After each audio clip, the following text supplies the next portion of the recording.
자, 수업을 시작할게요.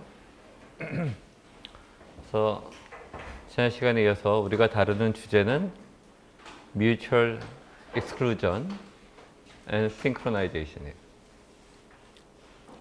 그래서 프로세스들 사이의 경쟁, 자원에 대한 경쟁, 또 프로세스나 스레드 간의 협력에 의한 공유 데이터, shared 데이터에 대한 액세스는 이런 뮤추얼 익스클루전이나 싱크로나이제이션 없이는 프로그램 결과가 원하지 않는 결과가 나올 수 있고, 자원에 대한 사용도 우리가 의도치 않은 원하지 않는 결과가 나올 수가 있어요. 그래서 프로세스들 간의 그런 뮤추얼 익스클루전을 어떻게 개런티할 것이냐. 가장 간단한 게 뭐죠? 우리가 프로세서가 하나인 경우에는 프로세서 하나를 모든 프로세스나 스레드들이 사용하는 경우에 뮤추얼 익스클루전을 보장하는 방법은 뭐가 있죠? 인터럽트를 디제이블 시키는 거예요. 그 목적은 자기가 뮤추얼 익스클루시브하게 실행해야 될 코드, 그걸 뭐라고 그랬죠? 크리티컬 섹션. 크리티컬 섹션을 수행하는 동안은 클락 인터럽트가 걸리는 것을 방지하는 거죠. 만약에 클락 인터럽트가 걸리지 않는다면 컨텍스트 스위칭은 발생하지 않고 한 프로세스는 그 크리티컬 섹션을 연속적으로 실행할 수 있을 거예요.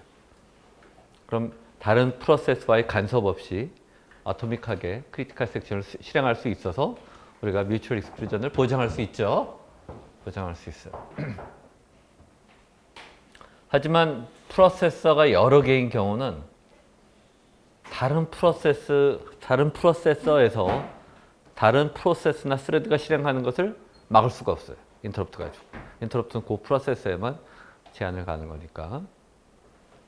그래서 그 문제를 해결하기 위해서 하드웨어적으로 모든 머신은 인스트럭션 레벨에서 그러한 뮤추얼 익스클루전 또는 싱크로나이제이션을 서포트하기 위한 아토믹 인스트럭션을 제공해요. 실제로는 2개 이상의 오퍼레이션인데 하나의 머신 인스트럭션으로 실행하는 거예요. 대부분의 아토믹 인스트럭션은 메모리 오퍼레이션을 인볼브하고 있고, 메모리에 대한 액세스, 리드만 할 때는 아무 문제가 없어요. 리드만 하면 여럿이 동시에 읽어도 아무 문제가 없으니까. 라이트가 인볼브 될 때 그 아토믹 인스트럭션을 가지고 시리얼라이즈 하는 거죠. 그래서 우리가 이그젬플로 살펴봤던 compare and swap은 만약에 그 메모리 로케이션이 내가 원하는 테스트 값을 가지고 있으면 새로운 값으로 리플레이스 시키는 거죠. 만약 그 값이 아니면 그 값 그대로 있고 옛날 값을 리턴하는 거예요. 그러면 어떤 shared memory 로케이션 하나에 대해서 여러 개의 프로세스나 스레드가 동시에 접근할 때 맨 처음에 0으로 이니셜라이즈 되어 있다면 첫 번째 프로세스랑 스레드만 0을 보고 나머지는 아토믹하게 구현됐으니까 걔를 1로 대체해 놨을 테니까, 만약 compare and swap에서 새 값인 1로 업데이트 해놨다면 첫 번째 프로세스를 제외한 나머지 프로세스들은 1을 보겠죠. 0이 아니고. 그래서 한 번에 한 프로세스만 0을 보고 들어갈 수 있어요. 그렇죠?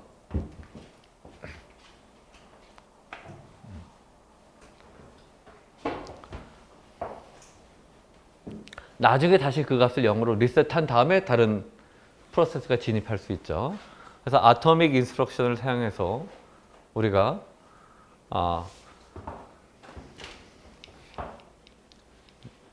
이거는 안 되는데 한번 볼래? 이게 되나? 오케이. 가까이서 하니까 이게 아마 배터리가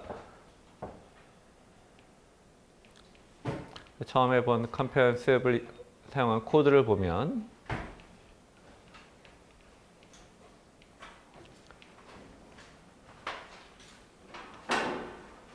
엑스체인지, 이게 컴페어 스왑이고, 이걸 이용해서 우리가 메모리 로케이션을 0으로 이니셜라이즈 한 다음에 거기에 대해서 첫 번째 성공하는 프로세스만 이 안에 코드를 실행할 수 있고, 그렇지 않고 1을 보는 애들은 여기서 비지 룹 계속해서 0이 될 때까지 기다리죠. 그 다음에 크리티컬 섹션을 빠져나간다. 그 프로세스가 0으로 리셋하면 그 중에 또 경쟁 중인 프로세스 중에 하나만 성공을 해서 크리티컬 섹션 안으로 들어갈 수 있어요. 이게 아토믹 인스트럭션이에요. 컴페어 앤 스왑이나 테스트 앤 셋 다 마찬가지예요. 어떤 값을 테스트하고 1로 세트하는 거야. 아마 0 값으로 되어 있고 1로 세트하겠죠. 좀 더 제한적인 거고 컴페어 앤 스왑이 좀 더 제너럴한 거죠. 이거 말고 뭐 메모리에 대한 익스체인지 오퍼레이션도 같은 기능을 수행할 수 있어요. 이게 우리가 본 건데 이러한 어토믹 인스트럭션을 이용해서 우리가 크리티컬 섹션을 구현해 줄 수 있고 뮤추얼 익스클루전을 개런티할 수 있지만 문제는 뭐죠? 크리티컬 섹션의 한 프로세스가 진행해서 실행을 할 동안 다른 프로세스는 여기서 뭔가 계속 비지하지만 아무 일도 못하고 블락도 아니고 뭔가 실행 중인데 거기서 멈춰 있죠. 멈춰 있어. 비지 웨이팅이라고 그래요. 비지 웨이팅. 문제가 발생해요. 그래서 이러한 문제를 비지 웨이팅 없이 이러한 뮤추얼 익스클루전을 어떻게 개런티 할 것이냐. 그래서 거기에 대한 많은 벌써 1960년대에 연구가 이루어져서 그 당시 다익스트라라는 분이 굉장히 유명하신 분이에요. 다익스트라가 또 얘기한 게 프로그래밍에서 go to, 점프하는 거 이런 스테이트먼트를 사용하면 프로그램이 스파게티 코드가 돼가지고 막 왔다 갔다 go to를 사용하면 안 된다. 요즘에 go to 같은 거 안 쓰죠. 다 스트럭처드 프로그래밍에서 루프나 while, 프로시저 콜은 있어도 go to는 쓰지 못하겠다. 그런 거를 얘기하신 분이고 그 당시 유명했던 분들 중에 하나 다익스트라가 있고 존 맥카시라고 펑셔널 랭귀지를 만든 사람. 전에 한번 이 수업은 아니고 우리 컴퓨터 구조 수업에서 랭귀지 얘기할 때 펑셔널 랭귀지가 뭐라 그랬죠? 우리가 지금 사용하는 랭귀지는 대부분 프로시저럴 랭귀지예요. 뭐 이렇게 해서 이렇게 하고 뭘 이렇게 하고 일일이 다 얘기해 줘야 돼.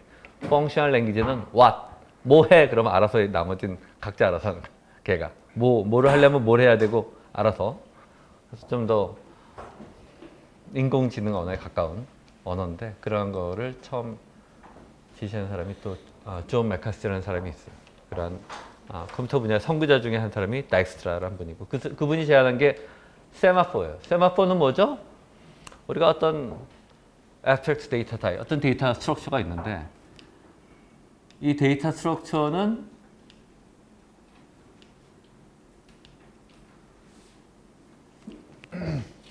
이걸로 직접 보면 되겠죠. 어떤 카운트 값을 가지고 있고 얘는 리소스의 개수로 보통 이니셜라이즈 되어 있고 이 세마포에 대한 오퍼레이션은 P 오퍼레이션, 그걸 다른 말로 웨이트라고도 하고 V 오퍼레이션, 릴리즈라고도 하죠. P랑 V 오퍼레이션만 할 수 있다. P는 그 리소스를 요청하는 거고 V는 리소스를 릴리즈하는 거예요. 릴리즈하는 거. 하지만 이 개념 안에 Q를 가지고 있어서 어떤 P 오퍼레이션을 하고 리소스의 카운트를 하나 요청했으니까 디크리먼트 되죠. 하나를 사용하거나 아니면 예약한 거지. 그래서 만약에 그 값이 0보다 작으면 그 전에 없었다는 얘기죠. 0이었다는 얘기죠. 0이나 음수였다는 얘기니까 자기 자신을 블락시켜요. 그래서 비지 웨이팅을 없앤 거예요. 자신이 만약에 카운트가 0보다 작게 되면 자기는 비지 웨이팅 하지 말고 자기는 블락하고 그 조건이 만족될 때까지 누가 웨이크업해요? 어떤 다른 프로세스가 그 자원을 릴리즈 할 때까지 기다리게 만드는 거예요. 그럼 비지 웨이팅을 없앨 수 있죠. 그게 세마포예요. 세마포. 또 V 오퍼레이션 뭐예요? 걔를 인크리먼트, 하나를 이제 늘린 거니까 인크리먼트 했는데 인크리먼트 해도 0보다 작거나 같다. 그럼 그 전에 음수였다는 얘기죠. 그럼 누군가 대기하고 있다는 얘기예요. 그래서 그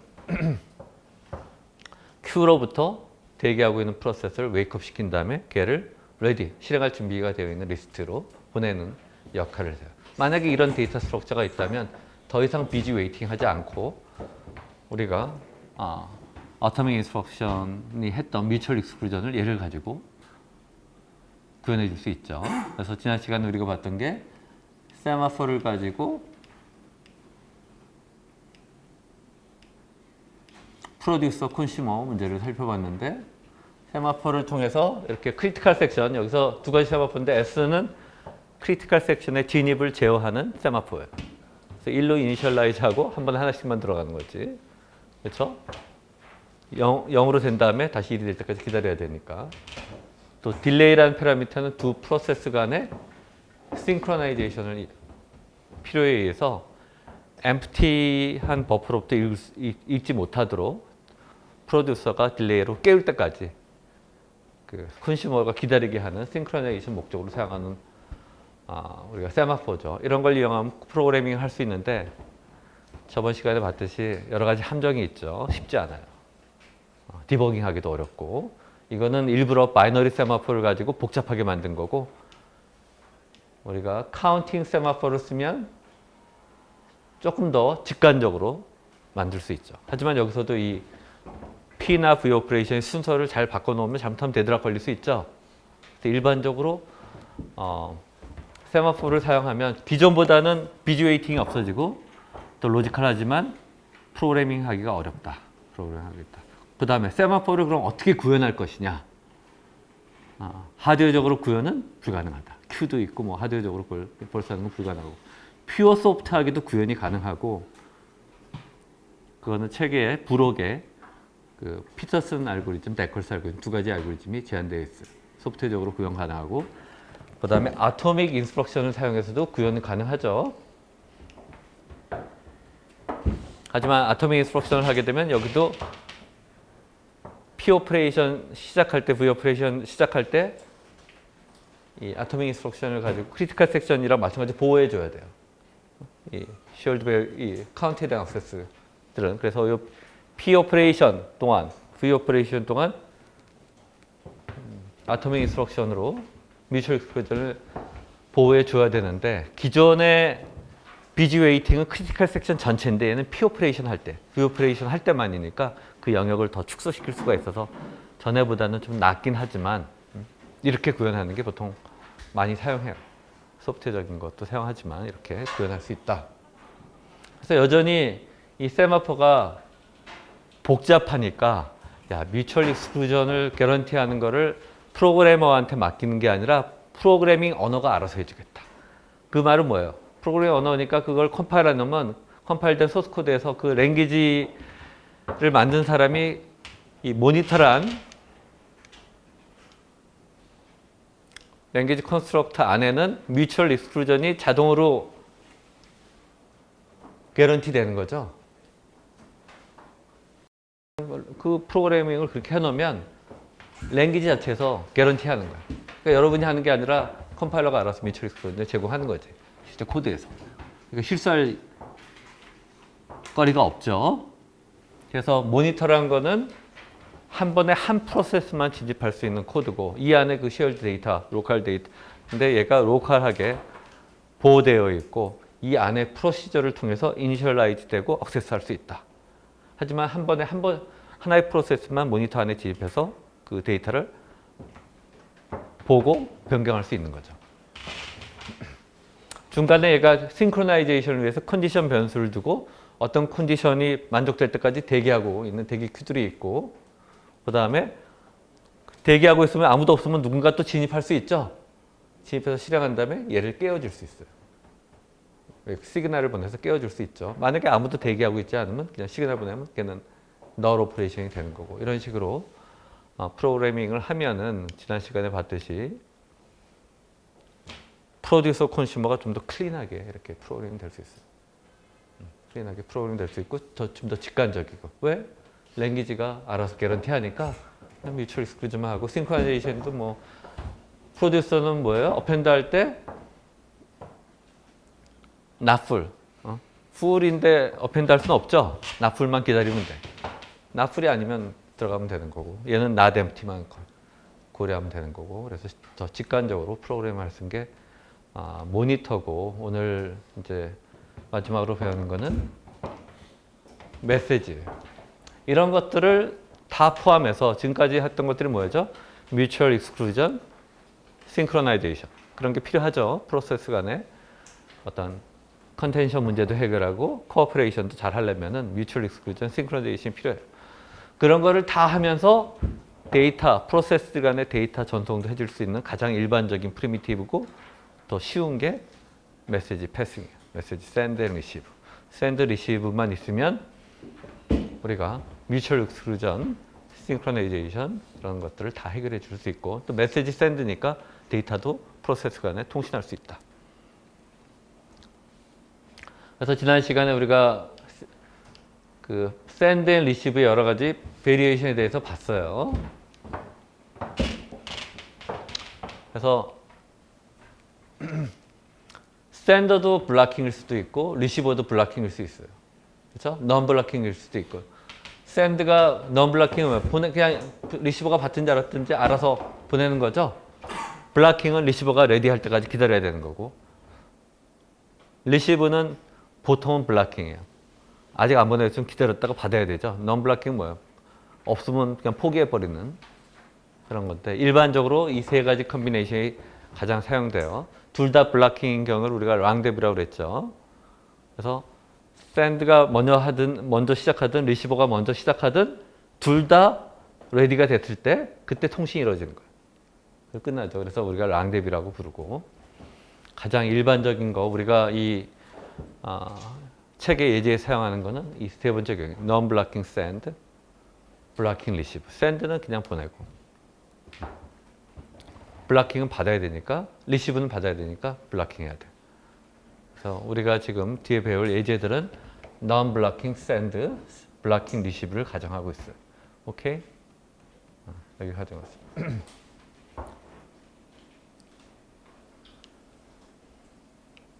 그래서 여기 아마 오늘 여기서부터죠. 지난 시간에 여기까지 설명했고 어드레스 샌드랑 리시브에서 누구한테 보낼 것인지, 누구로부터 받을 것인지를 어떻게 스페시파이 할 것이냐. 어떻게 스페시파이 할 거냐. 그다음 직접적으로 하는 건 디렉트 어드레싱. 샌드 할 때 리시버의 아이디를 스페시파이 하는 거죠. 누구 받아라. 누구 받아라. 이게 이제 디렉트 어드레싱. 샌드 하는데 아무한테나 보낼 수 있는 게 아니라 특정 누구가 받아라 하고 리시버를 데지네이션 해줄 때를 샌드의 경우 디렉트 어드레싱. 리시브도 마찬가지로 익스플리시트하게 내가 누구로부터 받아야 될지 샌더의 주소를 명시해 줄 수 있어요. 직접적으로 난 누구로부터 받을 거야 하고 얘기하는 거죠.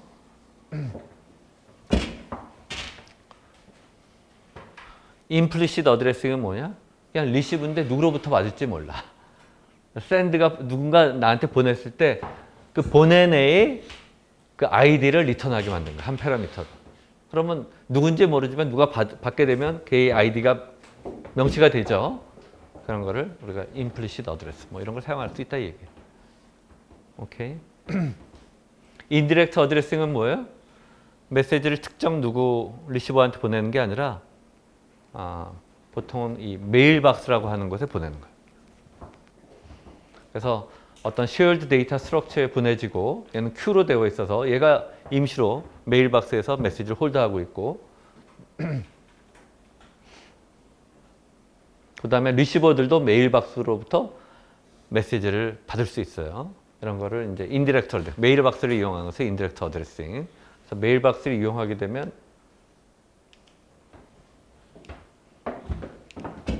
이런 컨비네이션이 나와요.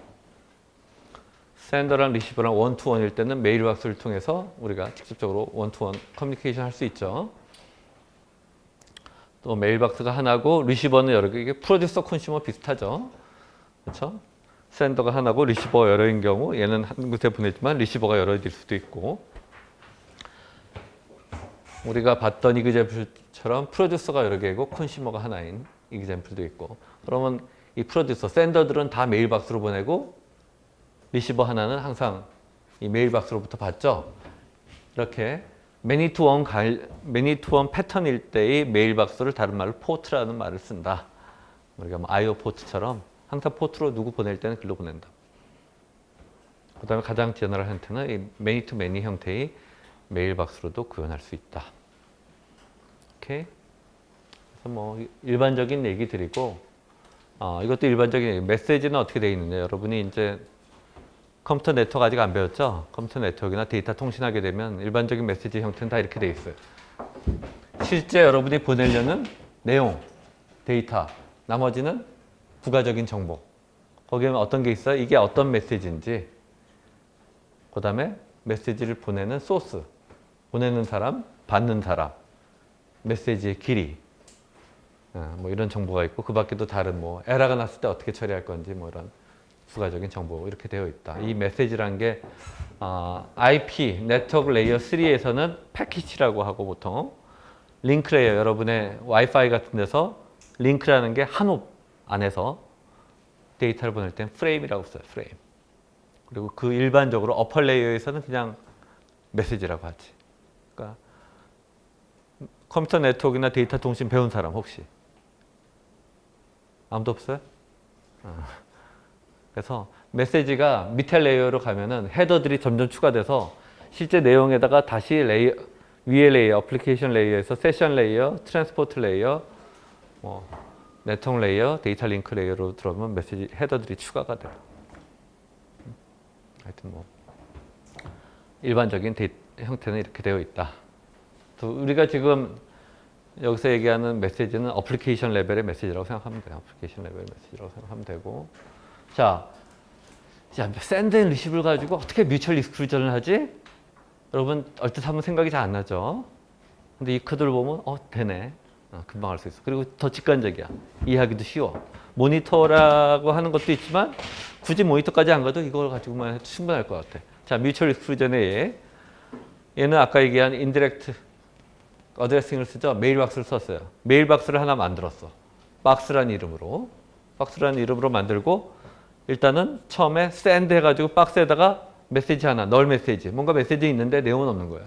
하나를 보내고 이 프로세스들을 동시에 진행시키면 프로세스 간의 뮤추얼 익스클루전을 메일박스를 가지고 하는 거예요. 리시브가 뭐라고 그랬죠? 리시브는 블락킹, 샌드는 non-blocking. 리시브는 블락킹이죠. 만약에 메시지가 아무것도 없으면 여기서 기다려야 돼. 메시지가 도착할 때까지. 하지만 처음에 메시지, 널 메시지 하나가 메일박스에 있었죠. 그러면 프로세스 N개가 동시에 시작하면 첫 번째만 메일을 받겠죠. 이 메일박스가 프로텍션 되어 있으면 그 중에 하나만 메시지를 읽을 거라고. 그럼 걔만 크리티컬 섹션에 들어가는 거야. 다음에 도착한 프로세스들은 블락킹하고 있죠. 블락킹 하잖아. 블락킹 리시브라고 그랬죠.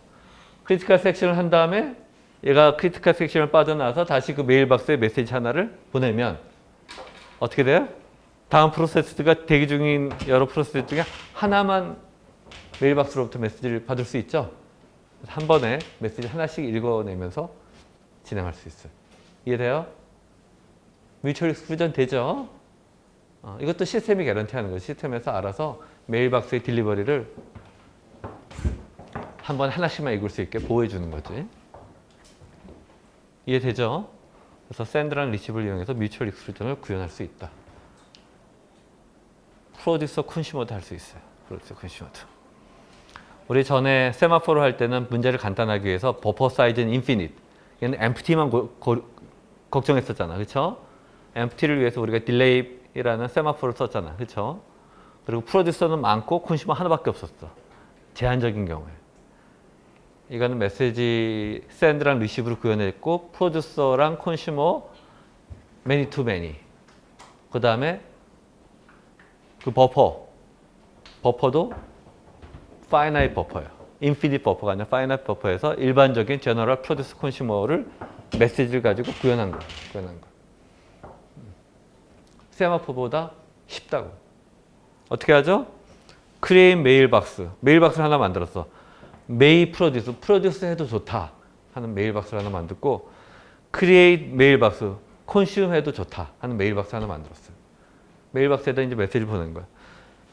맨 처음에 컨슈머는 메이 컨슈머에 뭐가 있어야만 컨슈머 할 수 있는 거고 프로듀서는 메이 프로듀스에 뭐가 있어야만 프로듀서 할 수 있는 거예요. 그래서 처음에 메인에서 뭐라고 했어? 캐퍼시티, 그 버퍼의 캐퍼시티만큼 버퍼가 N개면 N개의 널 메시지를 메이 프로듀스에다 집어넣어 놓는 거야. 자, 메일박스, 프로듀서들은 메일박스에서 읽고 걔 읽고 내가 읽을 게 있으면 하나씩 프로듀스 할 수 있으니까 처음에 N개의 메시지를 메이 프로듀스에 넣었으니까 N개의 아이템을 프로듀스 할 수 있다는 거죠. 걔가 맥시멈이야. 버퍼 사이즈지. 오케이? 이해되죠? 그러고 어떻게 해? 프로듀스 코드도 간단해. 프로듀서 코드는 무한 루프를 돌면서 리시브, 메이 프로듀스란 메일박스로부터 메시지 하나를 받아. 만약에 메이 프로듀스가 0이야. 누군가 프로듀서가 와서 벌써 다 프로듀스 했어, N개. 그럼 어떻게 돼? 블락킹. 근데 하나라도 남아있으면 처음 프로듀스는 여기 엔겔을 만들어놨으니까 하나 읽을 수 있겠죠. 하나를 읽은 다음에 프로듀스, 얘는 프로듀서니까 자기 어떤 메시지를 P 메시지를 만든 다음에 얘를 메이 콘슈머한테 보내주는 거야. 메시지로 데이터까지 다 전송하는 거지. 그렇죠? 얘는 프로듀스에. 그러면 얘는 어떻게 돼요? 처음에는 이 메이 콘슈머라는 메일 박스는 비어 있죠. 아까 채워놓지 않았잖아. 그렇죠? 처음에 블락킹하고 있다가 리시버가 샌더가 하나 만들면 메이 콘슈머 하나 생기죠. 그럼 어떻게? 리시브 메이 콘슈머 C 메시지. 그 메이 콘슈머라는 메일 박스부터 메시지 하나를 제가 만들어놨으면 하나를 가져와서 걔를 콘슈머하고 얘가 하나를 빼왔으니까 프로듀서한테는 메이 프로듀서는 하나를 만들어주면 되죠. 너 이제 하나 더 만들어도 하나 가져왔으니까. 이해돼요? 직관적이고 쉽잖아. 그래서 프로듀서 콘슈머도 우리가 샌드랑 리시브로 이렇게 직관적이고 쉽게 구현해 줄 수 있다. 결국 크리티컬 섹션, 뭐 싱크로나이제이션, 실제 데이터 전송까지 메시지 샌드 앤 리시브로 구현해 줄 수 있다. 오케이? 이게 됐죠? 그래서 숙제는 다음 주는 저번 시간에 얘기했듯이 우리 그 학회 출장이 있어서 그 다음에 돌아오는 월요일 날 수업을 할게요. 알겠죠? 월요일 날 그때까지 제출하면 돼요.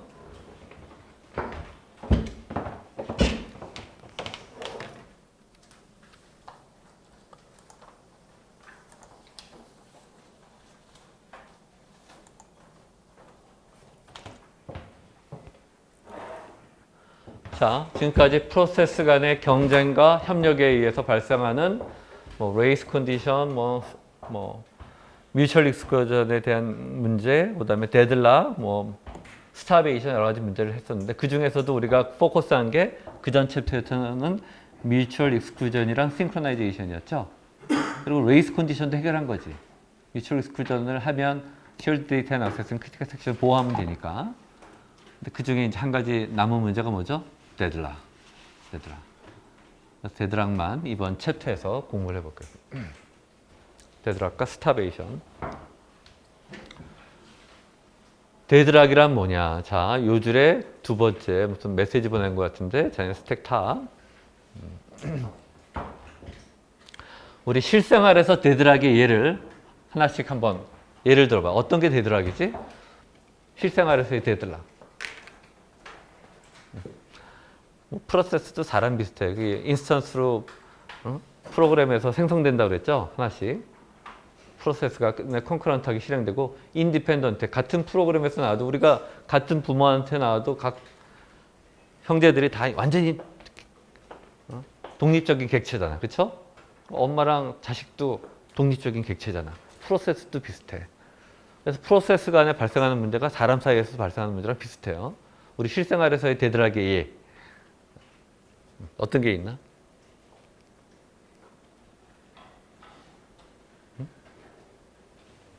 한번 생각해봐. 전에 우리 다 얘기했는데 내가 한 두어 가지 얘기했는데 실생활에서의 예. 어떤 게 데드락이지? 응? 어떤 게 데드락이야? 그런 것도 데드락이니까 아주 쉬운 거 스타베이션이랑 마찬가지인데 로또가 걸릴 걸 기다리는 거 데드락. 스타베이션. 여러분이 좋아하는 여기 여학생도 있지만 남학생이 좋아하는 누구더라? 무슨 걸그룹 누가 유명한가 요즘에? 이름을 다 생각이 아무도 안 나네. 하여튼 걸그룹 멤버가 나한테 전화하기를 기다린다. 데드락. 발생할 수도 있지만 여러분이 아는 사람이면 뭐 발생할 수도 있죠. 어떤 게 또 데드락인가? 자네 한번 생각해봐. 응? 자네 메시지 막 보낼 때 뭔가 생각했을 거 아니야. 어떤 게 데드락이지? 전에 트래픽 라이트 얘기하지 않았나? 어떤 게 데드락이야?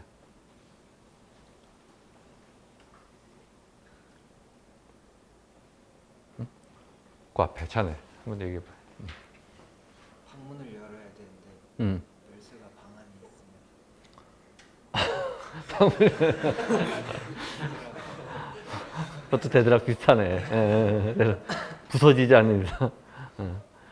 그다음에 길에서는 우리가 2차선인데 가끔 공사 중에서 하나씩 왔다 갔다 할 때 있죠. 하나씩 왔다 갔다 하는데 중간에 누가 이제 조정을 해주잖아. 이쪽 길 가도 되고 저쪽 길 가도 되고. 근데 그런 거 안 해주고 임시로 어떤 뭐 고장이 났거나 해서 다시 한 차만씩 들어가야 되는데 둘이 같이 가서 누군가 하나 먼저 기다려줘야 되죠. 근데 둘이 동시에 진입하면 되드락이지 그것도. 누가 후진할 때까지 못 나오잖아. 그쵸? 이해돼요? 그거 많지 뭐. 그리고 뭐 여러분 친구끼리 서로 상대방이 먼저 선물할 때까지 기다리는 거 데드락. 데드락이잖아. 쟤한테 내 선물 받으면 나도 선물 줘야지 하고 서로 기다리는 거. 여자친구랑 먼저 줘야 되는데 남자가 먼저 줘야지, 그렇지? 일반적으로 아쉬운 사람이 줘야 되겠지. 그런 게 다 데드락이야. 그래서 아마 많지 뭐. 그거 말고도 많을 거야. 전혀 풀리지 않는 문제를 계속 기다리는 거지. 어떤 문제를 딱 줬는데 해결 못하고 빙빙빙빙 돌면 데드락. 그렇잖아. 그치? 어떻게 해결이 안 되는 거잖아. 이리 풀어보고. 라이브러리에 가깝죠. 뭔가 하고 있으니까. 그치? 하고 있을 때는. 그래서 실제로 컴퓨터 시스템 안에서 데드락의 정의를 어떻게 하냐면 아까 열쇠가 있는데 안에 있고 내가 이거 데드락이 할 수 있나? 이 정의에 따르면 이거 데드락이 할 수 있나 모르겠는데 스타베이션에 가까운 것 같은데 뭔가 기다리는 거. 근데 리소스는 자기한테 얻고 나한테 받을 indefinite postponement랑 비슷한데 이 데드락은 뭐야? A set of process. 하나 이상의 프로세스들이 엉켜 있어요. 엉켜 있어. 그래서 이 셋에 있는 각각의 프로세스가 어떤 이벤트를 기다리거나 어떤 리소스를 기다리고 있어요. 근데 그 리소스는 그 셋에 있는 다른 프로세스가 걔도 블락되어 있는데 이에 의한 이벤트가 걔가 다른 프로세스가 트리거하고 있다. 가장 간단한 게 두 가지. 두 개 있을 때. 지금 이게 셋이라고 한 거는 n개인데 일반적으로 두 개 있으면 난 프린터 갖고 있고 이쪽은 뭐야? 좀 뭐 할까? 프린터 말고. 뭐 예를 들어 스캐너 갖고 있는데 난 스캐너가 필요하고 얘는 프린터가 필요한데 서로 자기 건 홀드하면서 다 상대방 거 기다리고 있어요. 둘 다 있어야 작업이 끝났는데. 그게 데드락이에요. 데드락. 알겠죠? 그래서 자기가 기다리는 이벤트는 그 같은 셋에 있는 다른 프로세스에 의해서 해결될 수 있어요. 리소스도 마찬가지고 그런 거를 데드락이라고 한다. 그래서 이그젬플로 4-way stop 나와 있는데 뭐 아주 간단한 거지만 차가 이렇게 오고 있죠. 그래서 여기 뭐 그림이 약간 싱크가 안 맞는데 1, 2, 3, 4가 동시에 와가지고 다시 아까 여기 있을 때는 데드락이 아니야. 아직 데드락이 발생하지 않았어. 근데 막상 이렇게 진입하면 데드락이야. 근데 만약에 이것도 잘 스케줄해서 얘 먼저 가고 얘 가고 얘 가고 얘 가면 데드락 아니야. 그러니까 우연히 이러다가 내가 먼저 가지 하고 동시에 들어오면 데드락이 걸린 거야. 이제 걸린 거야. 그렇죠? 그런 것이 데드락이다. 나는 얘기를 가야 되는데 얘가 홀드하고 있고 얘는 얘를 길을 가는데 얘가 홀드하고 있고 얘는 얘기를 가야 되는데 얘가 홀드하고 있고 얘는 일로 가야 되는데 얘가 홀드하고 있는 거야. 서로 상대방들이 체인으로 연결되어 있죠. 이거를 데드락이라고 한다.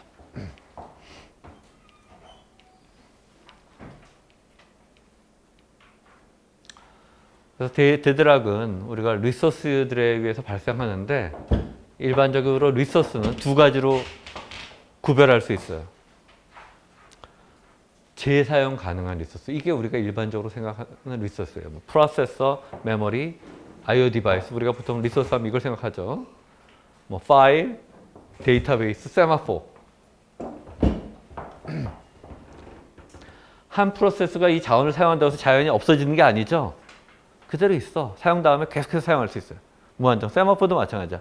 이니셜라이즈 되고 디크리먼트에다 다시 올라가고 계속해서 사용할 수 있어. 리유저블 리소스. 또 다른 리소스는 뭐예요? 한 번 사용하면서 컨슈머블 리소스. 사용했다 없어지는 거예요. 어떤 리소스가 한 번 생성됐다가 컨슘 되면 사라지는 리소스. 그게 뭐지? 인터럽트, 시그널, 메시지. 메시지를 주고 제가 컨슈머하면 메시지는 사라지는 거거든. 데이터도 그렇고 인터럽트가 걸리고 인터럽트를 저쪽에서 받거나 시그널도 마찬가지고 이런 것들은 컨슈머블 리소스를 한 번 사용이 끝나면 그냥 버려지는 거, 없어지는 거예요. 두 가지 타입에 의해서 다 데드락이 발생할 수 있다.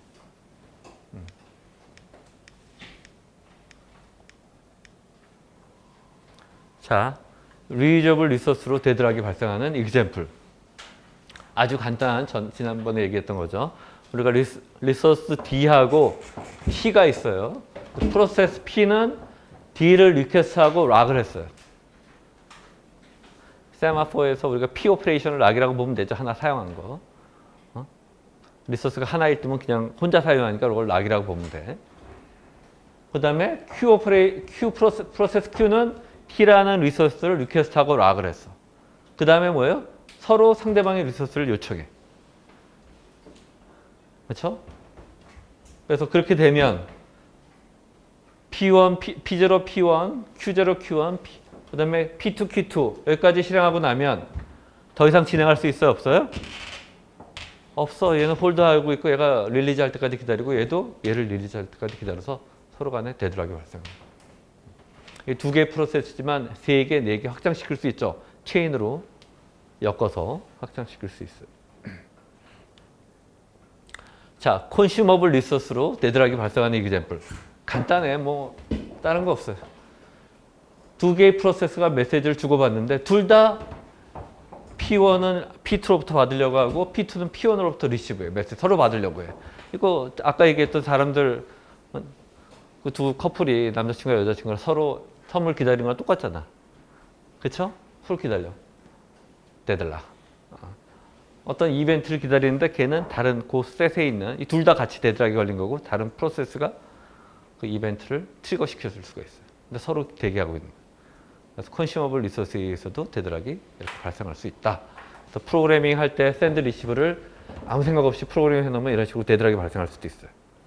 뭔가 진행 안 되고 그러면 데드락이 발생한다. 그래서 여러분이 이제 지금까지 데이터 구조 뭐 이런 걸 배웠는데 그 운영체제 수업을 통해서 뭐 레이스 컨디션이라는 것도 이제 알게 됐고 문제가 생길 수가 있구나. 이런 데드락도 발생할 수 있죠. 데이터 주고받고만 해도 데드락이 발생할 수가 있어요.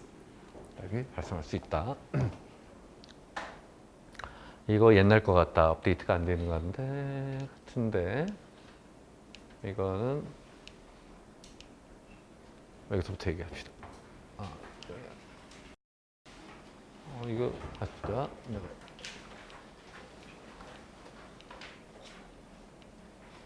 여기 제대로 되어 있는 것 같으네.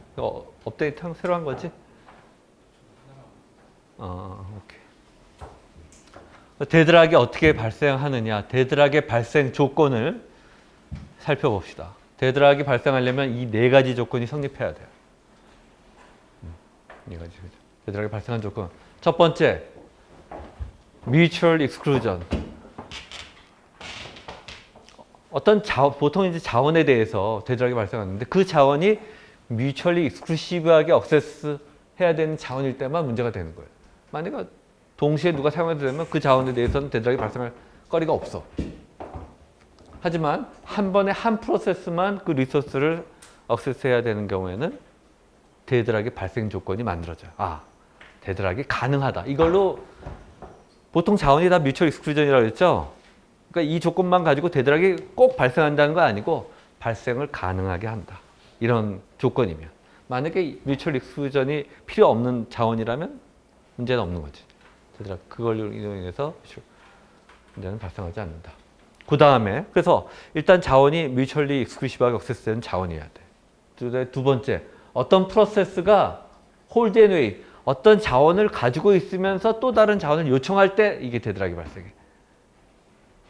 아무것도 가지고 있지 않고 요청만 한다거나 그럴 때 문제가 안 돼. 걔는 아까 그 서큘러 체인들이 만들어지잖아. 체인에 안 들어가거든. 자기 뭐 가지고 있는 게 없으니까. 그래서 데드락이 발생할 때 어떤 그 데드락이 발생한 프로세스를 보면 항상 어떤 자원을 가지고 있으면서 얼로케이트 했으면서 또 다른 조언을 요청한다. 그때 문제가 되는 거예요. 그때가 문제가 돼요.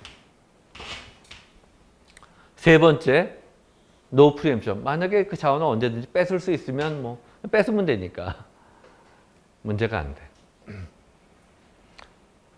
하지만 일반적으로 이 뺏는다는 거는 지금까지 했던 일을 취소하는 거잖아. 그래서 이거는 추가적인 일을 필요로 하는 거니까 실제로는 프리엠션은 어쩔 수 없는 경우고 프리엠션 하면 안 되잖아. 강제로 뺏으면. 그래서 어떤 자원을 갖고 있는 프로세스로부터 그 자원을 강제로 뺏을 수는 없다. 이런 조건이 있을 때 이때 이제 데드락이 발생을 해요. 그래서 기본적으로 이거는 자연스러운 조건이야. 일반적으로 자원은 뮤추얼리 익스클루시브하게 억세스하고 뭐 어떤 걸 가지면서 또 새로운 걸 요청하고 이게 일반적이잖아. 요청하고 누가 한 번 주면 줬다 뺏진 않거든. 그렇죠?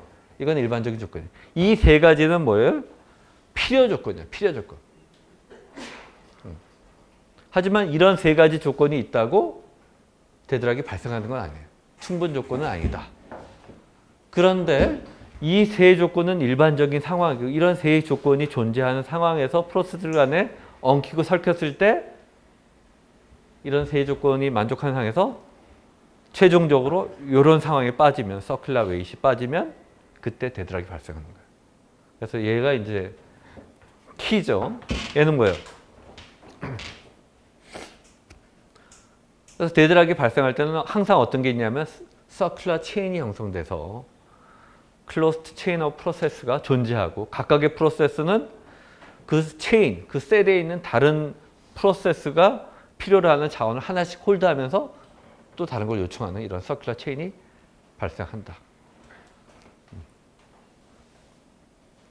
이해되죠? 그래서 이런 조건이 실제로 발생할 때 데드락이 발생하는 거고 얘는 필요 조건이고 이게 발생하면 데드락이 발생한 거야. 충분 조건.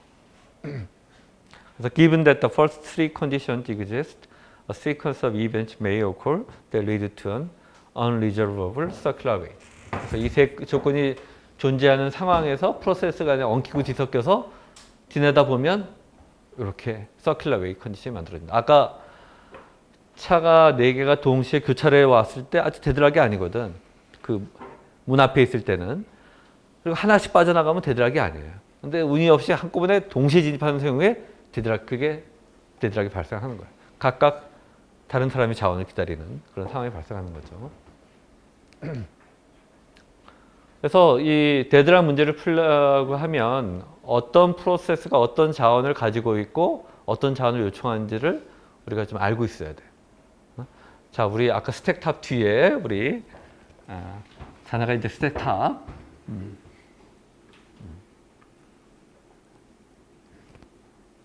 그래서 지금 그래서 자원 간의 프로세스와 자원 간의 그 얼로케이션을 나타낸 그래프를 우리가 리소스 얼로케이션 그래프라고 하고 이렇게 표현할 수가 있어. 이 그림은 뭐야? 프로세스 1이 리소스 RA를 요청하고 있다는 거예요. 근데 일정까지 도달하진 않았죠? 그래서 요청하고 있다는 거예요.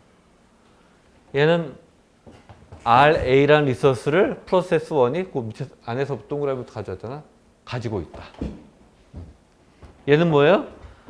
P1은 RB를 가지고 있고 P2는 RA를 가지고 있는데 P1은 이 RA를 요청하고 있고 이렇게 서큘러 체인이 형성된 거예요. 이게 데드락이죠. 데드락. 리소스가 하나씩밖에 없고 서큘러 체인이 만들어져서 상대방의 자원을 기다리고 있잖아. 근데 비슷한데 자원이 여러 개야. 서큘러 체인은 있는데 여기 나머지가 있죠? 이런 건 데드락이 아니야. 저 마지막 병원에서 P1하고 P2랑 똑같은 프로세스가 여러 개 실행되는데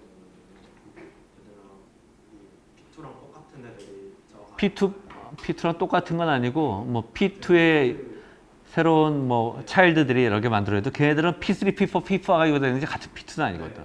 그렇지? 걔들끼리 데드락 그래서 발생할 수 있지. 그러니까 완전히 프로세스는 다 독립적인 객체들이고 그 객체들 간에는 뭐 같은 인스턴스건 아니건 다 데드락이 발생할 수 있어. 알겠죠? 이건 데드락이다.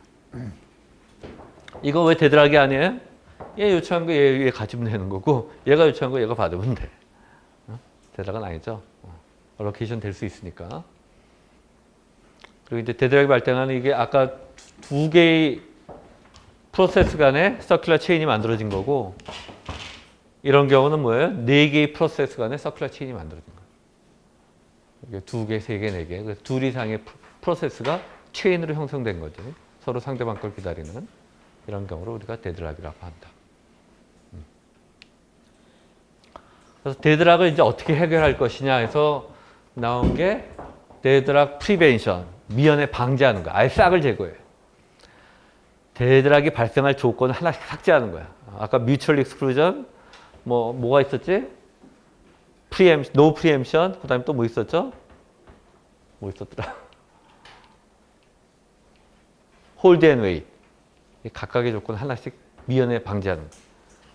프리벤션. 아예 발생할 그런 조건들이 만들어지지 않는다면 아예 방지할 수 있어요. 그래서 adopt a policy that eliminates one of the conditions 이런 조건이 만족하지 않도록 하나씩 방지하는 거. 이게 가장 보수적이고 가장 좀 지나친 방법이죠. 아예 막는 거야. 이렇게 막다 보면 좀 비효율적으로 동작하겠죠. 비효율적으로 동작하겠죠. 프리벤션. 그 다음에 가장 이게 보수죠. 요즘에 뭐 보수 진보라고 하나 좌우 요즘에 이념되기를 한창인데 이거 우파 이거 좌파 좌파라고 얘기하나? 나 요즘 좌파는 좌파 같지 않고 좀 이상해서 나는 여러분이나 우리 자식 세대가 자유민주주의에서 살게 하고 싶어. 여러분 중국 정도까지는 이해해. 근데 북한이 뭘 좋다고 북한을 가면 북한이 그게 무슨 비정상적인 나라인데 왜 자꾸 비정상적인 나라랑 친하려고 하지? 가끔 우리 이런 얘기하면 또 녹화하고 있어 무슨 얘기를 할지 모르지만 전에 친구들이랑 같이 이제 만나서 얘기하다가 뭐 통일 그랬어 내가. 통일되면 뭐가 좋아지는데? 당장 좋아질 게 아무것도 안 보이는데? 지금도 뭐 좌우 이렇게 싸우는데 통일되면 지금 이렇게 좌우 싸우지만 서울에 있는 사람 다 이제 우파가 될 거라 아마 저쪽에 더 심해지지 않겠어요? 경제가 좀 더 힘들어질 거고 롱런으로 길게 보면 좋아질 것도 있겠지만 조금씩 이렇게 서로 비등해질 때 이렇게 자연스럽게 되는 게 좋지. 그런 생각을 해요. 그래서 얘는 리버럴은 되게 듣기 좋잖아. 진보라기엔 리버럴. 얘는 리버럴. 얘는 컨서버티브. 리버럴은 뭐야? 괜찮아. 됐어. 내버려둬. 대략 발생하든지 말든지 별로 발생하지 않으니까 신경 안 써도 돼. 그냥 내버려둬. 내버려두면 궁극적으로 아까 세 가지 조건은 일반적인 상황이죠. 뮤추얼 익스클루전, 노 프리엠션, 홀드 앤 웨이. 일반적인 상황이니까 대드락이 발생해. 그럼 얘는 이런 스키면 어떻게 해야 돼? 기다리다가 뭔가 좀 이상하단 말이야. 시스템이 움직이지도 않고 뭔가 답답하고. 그러면 혹시 데드락인가? 하고 체크해 봐야 돼. 그래서 데드락 디텍션을 해. 그래서 만약 데드락이 발생하면 그 서큘러 체인이 데드락이 발생하면 어떻게 해요? 데드락의 그 체인에 있는 그 셋에 있는 프로세스들을 자원을 뺐든지 해가지고 롤백 시켜야 돼. 취소시키고 다시 시작하게 해야 돼. 데드락이 발생하기 이전 시점부터 되돌리고. 그래서 얘는 별 문제 없을 때 괜찮은데 한번 문제가 생기면은 취소하고 다시 시작해야 되죠. 그런 문제점이 있고. 얘는 이제 중도. 정치에 따지면 중도. 중도가 좋은 것 같아요. 이렇게 극단적으로 잘하고 불안하고 왔다 갔다 하지. 그냥 적당하게 타협하면 돼. 중간에서 가면 되는데 우리나라 정치는 중도란 없어. 중도하면 이거 회색 분자야. 양쪽 끝으로 여러분이 그 옛날에 배우지만 정반합 변증법적으로 극과 극을 치닫으면서 한 번씩 휘몰아치면서 가는 것 같아요. 우리나라 정치가. 그렇죠? 얘는 피해가는 거예요. 데드락이 발생할 것 같은데 해결은 될 수 있어. 잠시 기다려. 그러다가 이거는 위험해. 방법이 안 보여. 그럼 거기서 허락 안 해. No, 안 돼. 이게 데드락 어보이던스. 알겠죠? 이 세 가지 방법을 배우고 여러분이 이런 개념을 잘 이해하는 게 중요해요. 왜냐하면 여러분이 나중에 이제 학부만 공부하다가 나중에 대학원을 가거나 또 회사에 취직해서도 연구를 하게 되면 이런 문제, 어떤 문제에 대한 프로블럼을 풀게 되거든. 나도 이제 박사과정에 했던 게 캐시 코헤런스였어요. 캐시 코헤런스가 프로세서 수가 여러 개 되면 캐시 카피를 한 프로세서마다 갖게 되면 캐시 카피가 여러 카피가 존재하면 누가 업데이트하면 그 전에 카피들은 다 옛날 카피가 되거든. 그럼 그건 억세스하면 프로그램이 잘못 실행되니까 그걸 다 막아야 돼. 그래서 이 문제를 어떻게 해결할까 해가지고 해결했는데, 그래서 내가 논문에 뭐라 썼냐면 캐시 커런스에도 세 가지 어프로치가 있다. 프리벤션, 아예 방지하는 거, 어보이던스, 캐시 커런스 문제가 발생하면 그때 디텍트하고 해결하는 거. 무슨 말인지 알죠? 그래서 어떤 문제에 대한 해결 방법을 볼 수 있잖아. 이런 세 가지 방법에 대해서 공부를 해봅시다. 그래서 거기에 대한 스펙트럼을 책에 표로 나열했는데, 프리벤션이 가장 보수적인 방법이고, 언더커미 리소스. 리소스를 막 주는 게 아니라 가장 조금씩 줘. 보수적으로 줘야 되니까, 대작이 안 발생하게 하려면. 그래서 여러 가지 스킴이 있는데, 뮤추얼 익스클루전은 우리가 어떻게 해결할 방도가 없어. 자원은 뮤추얼 익스클루시브하고 억세스해야 되는 거 그렇게 해야만 돼. 하지만 나머지 컨디션들은 다 해결할 수 있어요. 첫 번째가 뭐죠? 첫 번째 조건, 뮤추얼 익스클루전 다음 조건이 뭐죠? 홀드 앤 웨이트야. 뭘 가지고 있으면서 남의 걸 요청할 때 문제가 돼. 가지고 있지 않으면 문제가 안 되거든. 그걸 방지하려면 어떻게 돼? 해야 돼요? 자원을 한꺼번에 다 올로케이트 해야 되는데 all or nothing 정책을 쓰면 돼. 네가 요청하는 게 뭐지? 뭐 프린터, 스캐너 뭐 필요해? 너 한 번에 다 줄 수 있으면 얘를 실행하고, 한 번에 다는 못 주는데 넌 기다려. 다업을. all or nothing. 그게 이거. request all resource add-ons. 만약에 그게 안 되면 기다리게 하는 거야. 그러면 한 번에 다 하면 그게 끝난 다음에 릴리즈 한 다음에 다른 게 쓰면 되니까.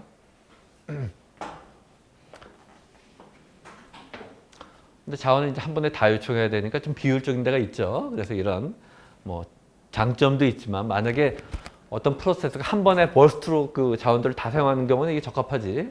하지만 비효율적인 단점들이 존재한다. 그 다음에 또 한 가지는 노 프리엠션이었잖아. 그 전에 강제로 뺏지 못하게 되죠. 프리엠션 시키면 돼. 프리엠션 시키면 돼. 그러면 누가 누굴 요청했어. 요청했는데 얘 가지고 있어. 아까 데드락 걸린 두 개가 서로 요청했죠. 그때 프리엠션 어떻게 시켜? 누가 요청하면 야, 쟤 갖고 있으니까 얘 안 돼 하고 얘를 못하게 하는 거야. 기다려. 반대로 또 한 가지 프리엠션은 얘 갖고 있는 걸 뺏어서 주든지, 둘 중에 하나. 너 못하게 기다리게 하든지 뺏어서 주든지. 그게 프리엠션이에요. 그게 프리엠션이고, 리소스 오더링은 뭐냐면 자원을 요청할 때 모든 자원마다 자원에 대한 순서를 정해놔요. 어떤 자원은 넘버 1, 2, 3, 4, 5, 6, 7. 자원을 요청할 때 그 순서대로만 자원을 요청하도록 강제적으로 해요. 그래서 어떤 게 자원이 1 다음에 보통 1, 2, 3, 4, 5, 6, 7인데 1, 7, 4로 한다면 4부터 얻은 다음에 7번을 얻게. 그렇게 해서 강제적으로 오더링을 해놓으면 데드락은 절대 발생하지 않아요. 이 순차적으로 하니까. 만약에 두 프로세스가 서로 요청하는데, 그러면 I가 J를 요청하고 J가 I를 요청하면 순서가 항상 정해져 있죠. 아까 이 오더링 하면 I는 J보다 작거나 큰 게 동시에 성립해야 돼. 그거 발생하지 않아요.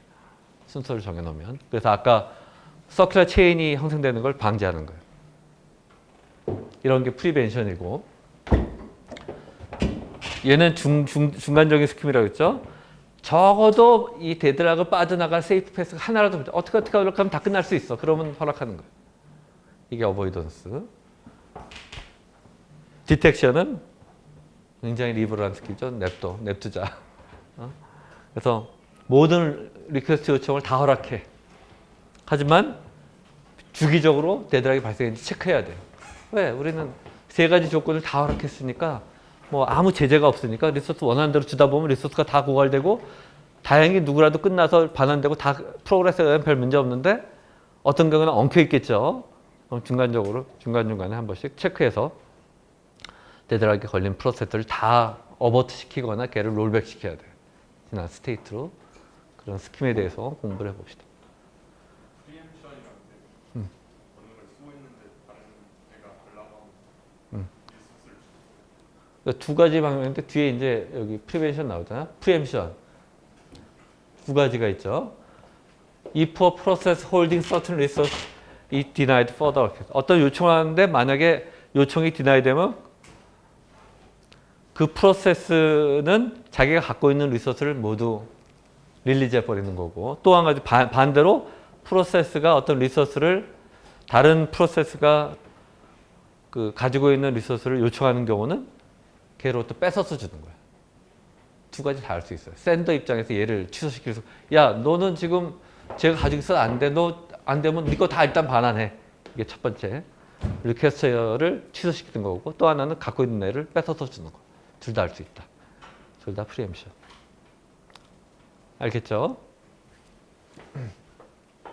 그래서 데드락 프리벤션 지금 얼핏 살펴봤지만 첫 번째 뮤추얼 익스클루전은 이거는 우리가 어찌할 수가 없는 조건이에요. 이건 자연한적인 거고 자원을 순차적으로 사용해야 된다고 했으니까 이거는 우리가 어떻게 방지할 방법이 없다.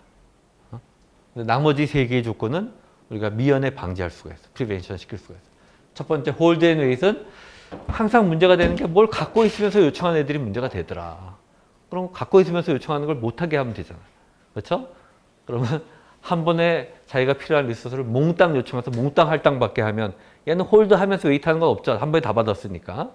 그래서 얘는 끝나고 또 반환하면 돼. 하지만 한 번에 다 못 가는 경우는 기다려야지. 몽땅 다 어벨레이블 할 때까지.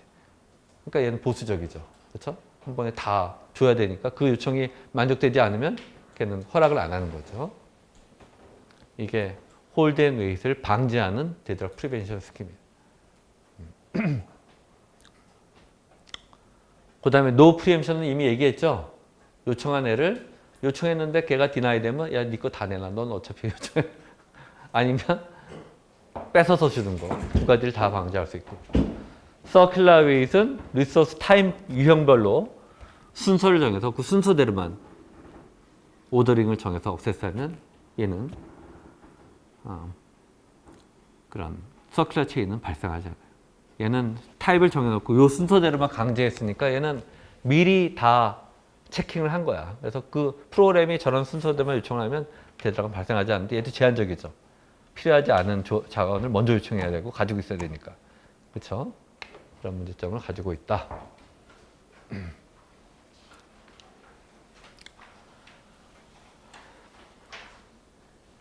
자, 데드락을 회피하는 데드락 어버이던스 방법에 대해서 살펴봅시다. 얘가 이제 중간 단계예요.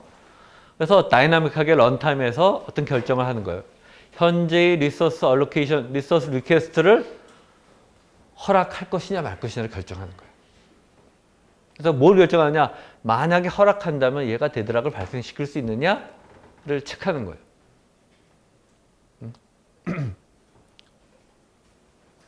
그래서 얘는 데드락 어버이던스 스킴을 이제 우리가 뒤에 나오는데 앞으로 뭘 요청할지 미리 다 알고 있다고 가정할 때 가능한 스킴이에요. 퓨처 리퀘스트를 미리 다 알고 있어야 돼요. 알고 있어야 되고 얘도 이제 보수적으로 프로세스 이니시에이션이나 프로세스 전체 시작을 방지하는 방법 어버이던스긴 한데 그 다음에 리소스 요청별로 얘를 허락할지 말지 결정하는 방법 두 가지가 있고 키는 얘예요. 다닐 때 얘를 허락할 것인지 말 것인지. 그래서 얘는 아까 보수적인 방법, 굉장히 리버럴을 우리나라 말로 표현하면 뭐라고 할 수 있죠? 굉장히 뭐라고 하나? 진보 말고 뭐라고 하지? 리버럴. 자유로운 방법?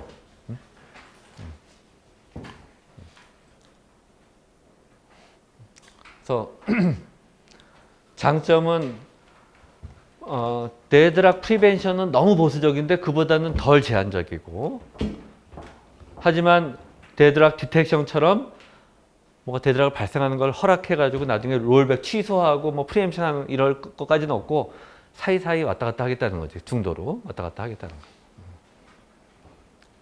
근데 이런 거는 잘 안 돼. 우리 봤잖아. 바른미래당 잘 안 되잖아. 그렇지? 예, 둘 중에 하나로 가게 됐어. 왜냐하면 뭐야 너 확실하게 정해 그러면 헷갈리는 거야. 근데 사실은 정답은 그 안에 있을 텐데 대부분은 우리 여러분이 컴퓨터 구조에서 캐시 배울 때 디렉트 맵트하고 풀리 어소시에이티브 있잖아. 그렇죠? 둘 다 극과 극의 방법인데 실제 캐시 구현은 다 어떻게 돼 있죠? 셋 어소시에이티브로 구현되어 있다 그랬죠? 그게 중도적인 방법이잖아. 우리도 뭔가 중간적으로 해야 되는데 잘 안 되고 있어 지금. 그러니까 한쪽으로 확 치달아서 저희 문제점을 보니까 다시 반대편으로 가서 여기 문제점을 왔다 갔다 하고 있잖아. 자, 그래서 이 방법을 알려면 이러한 그런 매트릭스랑 벡터에 대해서 여러분이 이제 살펴봐야 돼요. 그래서 프로세스 이니시에이션 디나이얼도 그렇고 리소스 이 두 번째 방법 리소스 알로케이션 디나이얼 둘 다 이러한 자원과 프로세스에 대한 정보를 가지고 결정을 해요. 그래서 현재 시스템에 N개의 프로세스가 있고 우리 이제 거의 졸라 스택 탑 N개의 프로세스가 있고 우리가 자원의 종류가 M개의 타입이 있다. N개의 타입이 있을 때 다음과 같은 벡터라는 매트릭스를 정의하고 있어요. 자, 현재 있는 시스템의 자원은 M개의 타입이 있고 각 타입에 대해서 리소스가 최대 이만큼은 이제 있는 거지. 리소스가 있는 거야. 리소스가 현재 몇 개 있다. 리소스 카운트. 리소스 1이 R1개 있고 리소스 2가 R2개 있고 마지막 리소스 M 타입이 Rn개 있다. 두 번째 벡터는 뭐예요? 현재 어베일러블한 거. 그 중에 일부는 얼로케이션 됐고 리소스 1의 타입이 V1만큼 어베일러블하다. 남아있는 개수. 알겠죠? 전체 개수, 남아있는 개수. 클레임은 뭐예요? 이 이니시에이션 디나이얼이나 아까 리소스 얼로케이션 디나이얼은 모두 다 미래 리퀘스트를 모두 알고 있을 때 가능하다고 그랬죠? 그래야만 해결할 수가 있어. 그래서 얘는 뭐야? 프로세스 1이 자기 작업을 다 하려면 R1 타입은 C11만큼 자기는 필요하고 요청한 거야. 그 중에 다른 얼로케이션 한 번에 받는 건 아닌데 R1은 C11만큼, R2는 C12만큼, 마지막 M은 C1만큼. 앞에 거 인덱스는 프로세스 넘버고 뒤에 거는 리소스 타입이죠. 그래서 N by M 매트릭스가 되고 이 프로세스는 프로세스 1부터 N까지 각각의 자원에 대해서 이만큼 필요로 하다. 그게 클레임이야. 난 이만큼 필요로 하다. 알겠죠?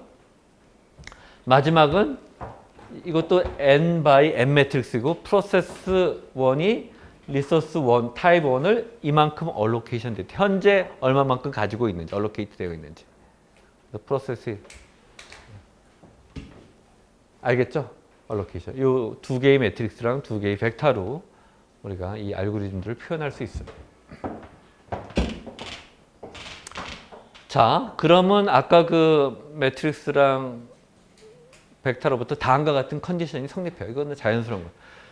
어떤 특정 리소스는 얘가 현재 어베일러블 한 거잖아. 그렇죠? VJ가 현재 어베일러블 한 거랑 이 타입에 대해서 모든 프로세스에 할당된 거를 합치면 그 리소스 카운트만큼 있는 거지. 이해되죠? 그래서 결국 이 말은 뭐예요? 모든 리소스는 얼로케이트 되어 있든지 혹은 어베일러블 하든지 그래야 되는 거지. 그걸 다 합치면 전체 카운트가 되는 거고. 이해되죠?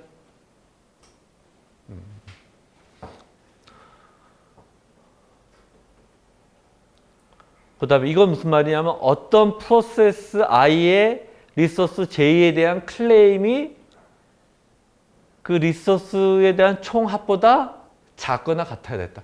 당연한 거지. 리소스가 몇 개밖에 없는데 그보다 더 많이 클레임하는 것들은 시작도 못하는 거지. 걔는 안 된다. 총 클레임은 시스템에 어베일러블한 그 총 자원의 수보다는 작아야 된다. 알겠죠? 그건 당연한 거지. No process can claim more than total amount of resource. 알겠죠? 세 번째. 어떤 프로세스가 I가 J에 대해서 어떠한 프로세스도 자기가 클레임한 것보다 더 많은 걸 얼로케이트 해서는 안 돼. 이것도 당연한 거지. 자기가 클레임은 난 이만큼 사용할 거야 하고 미리 얘기해야 된다 그랬죠? 이 방법들은. 근데 요청을 하다 보니까 자기가 클레임한 것보다 더 많이 요청한 거야. 그럼 안 되겠죠. 그런 애들은 다 나중에 시스템에서 허락하면 안 되는 거지. 클레임 이상으로 요청하는 거 허락하면 안 된다. 그 얘기예요. 알겠죠? 그래서 프로세스 이니시에이션 디나이얼은 간단해요. 어떤 프로세스, 새로운 프로세스 M 플러스 1을 이래 시작을, 이니시에이션을 허락한다. 허락할지 말지 결정하는 거야. 허락하는데 언제? 이 밑에서 보면 a process is only started if the maximum claim of all current process plus those of the new process can be met. 현재의 n 플러스 1 프로세스의 새로운 클레임이랑 기존의 모든 프로세스가 필요로 요청했던 클레임의 합을 다 합해서 걔가 현재 토탈 어마운트보다 작거나 같으면 허락해 주는 거예요. 그렇죠? 그래서 클레임한 거를 보고 기존에 클레임한 것들은 이제 네가 클레임한 거는 현재 리소스 카운트보다 적어야만 되니까 하나를 실행해. 그럼 걔는 이니시에이션 된 거야. 또 다른 거 봤더니 네가 클레임한 것들은 기존 리소스 카운트보다 네 거 포함하고 얼로케이션 한 거 포함해도 해결할 수 있어. 그러면 허락하는 거야. 근데 어떤 새로운 게 들어왔는데 야, 널 허락하면 그 전에 이미 다른 사람들이 받았던 클레임한 것들이랑 네 거까지 하면 요청한 걸 넘어. 그럼 허락하지 않는 거야. 얘도 굉장히 보수적인 방법이죠. 보수적인 방법이에요. 그럼 저 중간에 리리즈되는 거는 반영이 안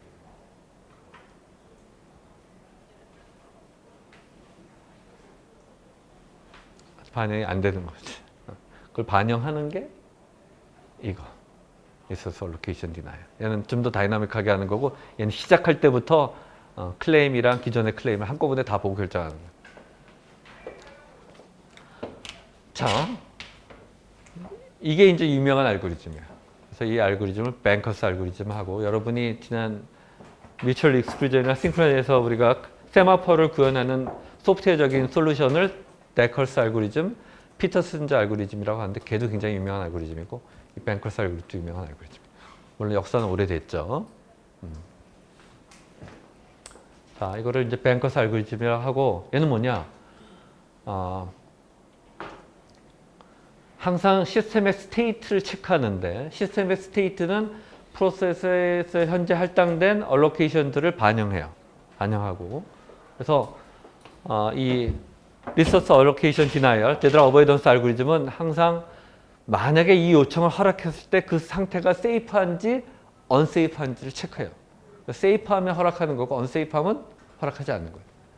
세이프 스테이트란 뭐냐면 safe state is one in which there is 최소한 하나의 sequence of allocation, resource allocation을 이렇게 하면은 데드락은 발생하지 않아. 데드락을 방지할 만한 allocation을 하면 하나씩 다 끝나고 다 끝날 수 있어. 그럼 세이프한 거야. 최소한. 아슬아슬한데 쟤 끝나고 그다음에 쟤 끝나면 요청을 다 만족할 수 있어. 이게 세이프한 스테이트예요. 우리 오리지널 스택 탑 보고 있나? 보고 있는 것 같아. 눈이 말짱말짱한 거 보니까. 이게 세이프한 스테이트고 이게 어려운 것 같지만 어렵지 않아. 잘 집중해요. 이제 한 5분 남았으니까 5분만 집중하면 돼. 언세이프는 뭐냐? 그렇지 않으면 언세이프한 거야. 자, 이그젬플 살펴봅시다. 자, 각 프로세스별로 리소스에 대한 클레임이 있어요. P1은 R1은 3개, R2는 2개, R3는 2개. 이게 총 클레임이야. 미리 나 이만큼 필요하다고 다 클레임 해놓는 거. 미래 사용할 것까지 다 알려줘야 된다 그랬죠. 어보이던스를 하려면. 그 다음에 요거는 현재 얼로케이션 된 거야. 얘는 이만큼 필요로 하는데 현재는 R1 하나만 가지고 있는 거지. 그렇죠? P2는 613가 필요한데 612에는 거의 다 얼로케이션 됐네. 필요한 거. 얘 하나만 얼로케이션. 그러면 C-A는 뭐예요? C-A는 현재 클레임 행에서 얼로케이션을 뺐으니까 이게 나머지 남아있는 요청들이죠. C-A가 나머지 요청들이다.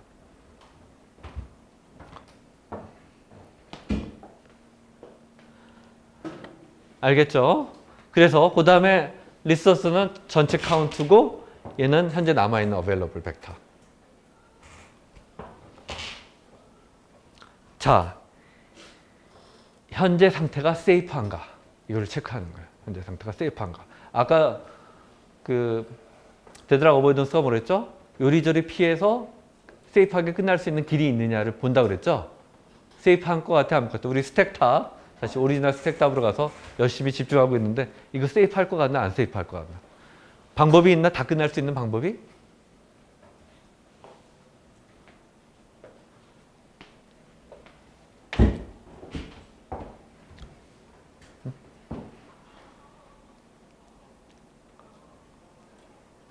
요게 현재 남아있는 거고 요게 남아있는 요청들이죠. 좀 보면 이해가 되죠? 끝날 수 있겠죠? 우리 스택탑 아까 슬라이드 열심히 보고 있던데 끝날 수 있겠나 이거?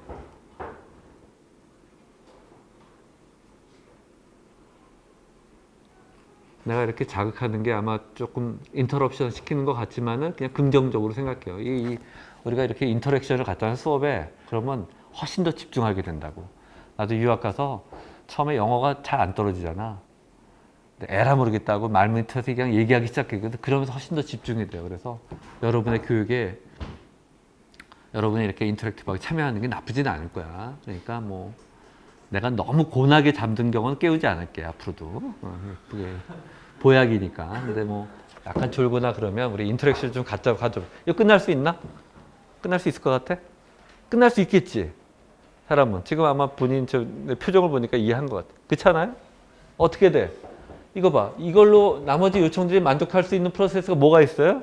뭐가 있지? 뭐가 있어? 얘는 얘보다 작잖아.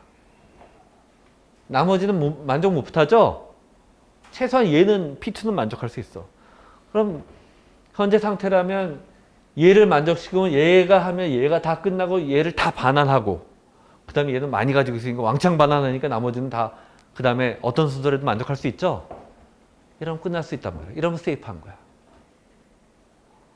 이해돼요? 세이프하죠? 이러면 만약에 어떤 자원을 요청했는데 요청한 다음에 스테이트가 이렇게 세이프하다면 그 다음에 그 자원의 요청 허락하는 거예요. 근데 그래서 Is this a safe state? 여기에 대한 답은 yes지. P2가 끝날 수 있고 P2가 실행한 다음에 반환하면 얘를 갖고 613가 반환되니까 available이 613가 추가되죠. 그렇죠? 그럼 어떻게 돼? 얘는 다 끝났으니까 얘는 없어져 버리고. 그러면 뭐 P1, P3, P4 어떤 순서대로 해도 다 하나씩 하면 자기가 갔던 것까지 반환하니까 다 끝날 수 있어요. 이해되죠? 이게 데드락 어보이던스 알고리즘이고 이게 이제 차례대로 끝나는 얘기고 자 여기 세이프한 거 지금 시간이 조금 남았으니까 요게 세이프한 거 봅시다. 현재 상태가 이거예요. 자 이게 claim, allocation, 이게 나머지 요청, 이게 available, 이게 resource count이야. 그 다음에 P1이 지금 어떤 요청을 했냐면 P1이 R1과 R3를 하나씩 요청했어요. 하나씩 요청했어. 그러면 이 요청을 지금 받아줄 수 있죠? R1, R3 하나씩 요청했으니까. 이 요청을 받아주면 어떻게 돼? 얘는 일씩 감소하니까 011이 되고 그 다음에 얘는 P1 요청이니까 P1에 여기 하나씩 늘어나니까 201이 되죠? 오케이? 우리 스택 탑 따라오나? 그렇잖아. 그럼 나머지 C-N은 얘가 된다고. 얘가 이 중에 아무거나 요로 만족되는 게 있어요, 없어요? 자, 봐. 첫 번째 거, 얘 안 돼. 두 번째 안 돼. 세 번째 안 돼. 네 번째도 다 만족 못 하죠? 그러면 이 요청을 허락해야 돼요, 말아야 돼요? 얘가 언세이프 하니까 이 요청 허락하면 안 돼요. 오케이? 이게 데드락 어버던스 리소스 얼로케이션 디나이얼 알고리즘이고 뱅커 은행에서 이렇게 어카운트별로 이렇게 허락하고 빼고 위드로 하는 거 비슷해서 뱅커스 알고리즘이라고 하고 이거에 대한 슈도 코드가 이렇게 되어 있어요. 이 이그젬플을 보면 쉽죠? 눈으로 보면 알았어요. 이거 이제 다음 시간에 코드로 한번 따라가 봅시다. 이게 어떻게 구현하는 건지. 오늘 여기까지 할게요.